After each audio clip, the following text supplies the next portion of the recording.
नमस्कार दोस्तों, स्वागत है आप सभी का DAS स्टडी क्लासेस में। देखिए, आज के जो प्रश्न बहुत ही महत्वपूर्ण हैं और उन सभी प्रश्नों को हम देखेंगे। तो जो पहला प्रश्न है कि कौन सी राज्य सरकार ने कौशल्य मातृत्व योजना की शुरुआत की। तो जिस सरकार ने कौशल्य मातृत्व योजना की शुरुआत की है वो है छत्तीसगढ़ राज्य सरकार। और वहाँ के जो मुख्यमंत्री है भूपेश बघेल, उन्होंने अंतर्राष्ट्रीय महिला दिवस पर यानी 8 मार्च 2022 को इस योजना की शुरुआत की है। और इस योजना के जो लाभ हैं वो है कि माता और बच्चों को कुपोषण से बचाना है। और इस योजना के तहत दूसरी बालिका के जन्म पर महिलाओं को प्रोत्साहन के रूप में 5,000 रुपये की आर्थिक सहायता दी जाएगी। दोस्तों, अगला प्रश्न ये बहुत ही महत्वपूर्ण है कि कौन सी राज्य सरकार ने हाल ही में सुषमा स्वराज पुरस्कार की घोषणा की है। तो हाल ही में जिस सरकार ने सुषमा स्वराज पुरस्कार की घोषणा की है वो है हरियाणा राज्य सरकार। और उन्होंने महिला दिवस पर यानी 2022 पर इस पुरस्कार की घोषणा की है। और ये घोषणा वहाँ के जो मुख्यमंत्री हैं मनोहर लाल खट्टर, उनके द्वारा की गई है। और उन्होंने महिलाओं के लिए अंतर्राष्ट्रीय और राष्ट्रीय क्षेत्रों में उनकी विभिन्न महत्वपूर्ण उपलब्धियों या योगदान के लिए यह पुरस्कार देने की घोषणा की है। और इस पुरस्कार में 5 लाख रुपए व प्रशस्ति पत्र दिया जाएगा। दोस्तों, अगला प्रश्न है कि वर्तमान में ओडिशा के राज्य दिवस को किस रूप में और कब मनाया जाता है। तो वर्तमान में ओडिशा का जो राज्य दिवस है उसको उत्कल दिवस के रूप में मनाया जाता है। और यह प्रतिवर्ष 1 अप्रैल को मनाया जाता है। और इस राज्य की स्थापना हुई थी 1 अप्रैल 1936 को। और ये देश का 9वां सबसे बड़ा राज्य है।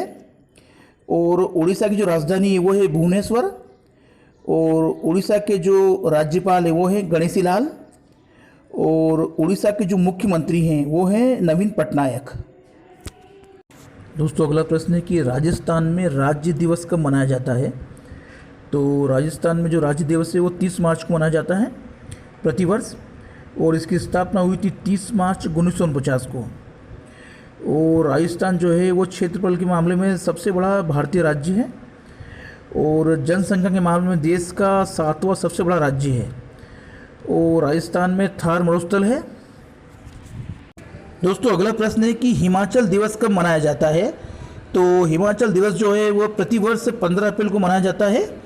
और हिमाचल प्रदेश की निर्माण की स्मृति में, उसकी याद में हिमाचल दिवस मनाया जाता है। अगला प्रश्न है दोस्तों कि बिहार दिवस कब मनाया जाता है। तो बिहार दिवस जो है प्रतिवर्ष 22 मार्च को मनाया जाता है। और इसकी स्थापना हुई थी 22 मार्च 1912 को। और जनसंख्या के मामले में देश का 3रा सबसे बड़ा राज्य है। और क्षेत्रफल के मामले में देश का 12वां सबसे बड़ा राज्य है ये। और 22 मार्च 2022 को इसने अपना 110वां स्थापना दिवस मनाया है।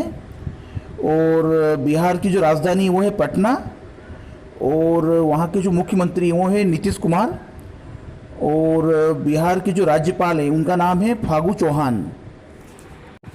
दोस्तों, अगला प्रश्न है कि किस राज्य सरकार ने इस वर्ष से यानी 14 अप्रैल 2022 से BR अम्बेडकर जयंती को समानता दिवस के रूप में मनाने की घोषणा की है। तो जो राज्य सरकार है वो है तमिलनाडु। और वहाँ के जो मुख्यमंत्री हैं MK स्टालिन, उनके द्वारा इस प्रकार की घोषणा की गई है। दोस्तों, अगला प्रश्न है कि 2022 के लिए 57वां ज्ञानपीठ पुरस्कार किसे देने की घोषणा की गई है। तो जो ये साहित्यकार हैं कोंकणी साहित्यकार दामोदर मौजो, इनको ये पुरस्कार देने की घोषणा की गई है। दोस्तों, अगला जो प्रश्न है कि 35वां सूरज कुंड अंतर्राष्ट्रीय शिल्प मेला कब और कहां पर आयोजित किया गया। तो 35वां जो सूरज कुंड अंतर्राष्ट्रीय शिल्प मेला वो 19 मार्च 2022 को फरीदाबाद, जो कि हरियाणा में है, ये वहां पर आयोजित किया गया। दोस्तों, अगला प्रश्न है कि 2021 के लिए 56वां ज्ञानपीठ पुरस्कार से किसे सम्मानित किया गया है। तो ये हैं असमिया साहित्यकार नीलमणि फुकन, जिनको कि 56वें ज्ञानपीठ पुरस्कार से सम्मानित किया गया है। दोस्तों, अगला प्रश्न है कि जल शक्ति अभियान केस द रेन कैंपेन की शुरुआत कौन से राज्य में कब और कहाँ हुई? तो इस अभियान की शुरुआत 29 मार्च 2022 को मणिपुर राज्य में हुई और मणिपुर राज्य के जो मुख्यमंत्री हैं एन बीरेन सिंह द्वारा इस अभियान की शुरुआत की गई। और इस अभियान की जो थीम थी वह यह है कि case the rain where it falls when it false,